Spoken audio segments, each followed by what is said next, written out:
Aisha akaambiwa kanisa lako ni pale Betheli, na baadaye sabato ya kwanza akaenda akakuta ni sabato maalum sana, sabato ya kwaya day, tunapenda kuita kwaya day.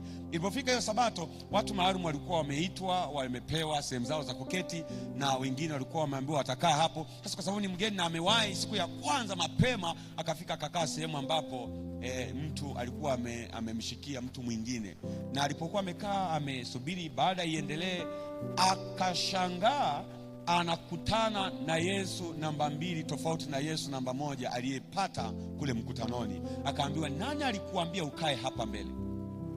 Anaangalia huku, anaangalia kwa, anasema mimi nilikaa nikajua tunakaaga mbele. Akasema, nani alikuambia? Unajua mna kiburi sana nyinyi washiriki, hebu nyanyuka kakae kule nyuma.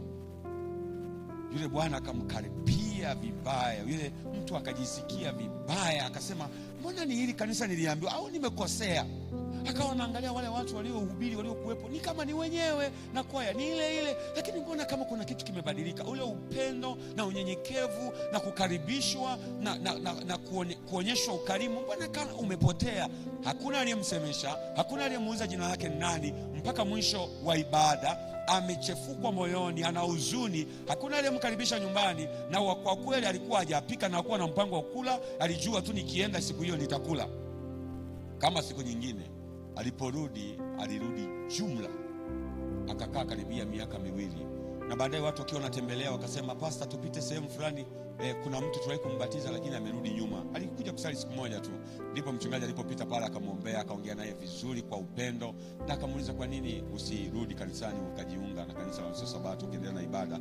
Akasema, pastor, nitakuja kwenye ibada ikiwa Yesu aliyeonekana kwenye mahubiri yupo, ila kama yule Yesu mwingine niliyemuona kule kanisani siku ya kwanza nimeenda kuabudu, kwa kweli sitakuja hiyo ibada. Na pastor akamwambia, njoo, ninakuahidi Yesu aliyekutana na wewe mkutanoni yupo mahali hapo. Aliporudi yule bwana alikaribishwa vizuri, alikaribishwa. Wakati ulikuwa umeendelea sana, kulikuwa kuna chakula kwa ajili ya wageni. Akala kile chakula, akasema, ninamuona yule Yesu nilikutana naye mkutanoni wakati tunabatizwa amerejea kwenye hili kanisa. Maana yake nini wapendwa? Maana yake ni kwamba huwa tuna Yesu wa mkutanoni na huwa tuna Yesu wakati fulani hapa kanisani. Ombi langu, Yesu awe ni Yesu peke yake, hajawahi kubadilika. Tuonyeshe ukarimu kwa watu, tuwapende watu kutoka moyoni. Tusiwapende kwa sababu tunataka wabatizwe, tunataka wajiunge na kanisa la Sabato. Tuwaonyeshe upendo hata kabla hatujawaambia wabatizwe, ili watakapobatizwa wajue kabisa wamejiunga na kanisa linalosafiri kuelekea mbinguni. Bwana awabariki.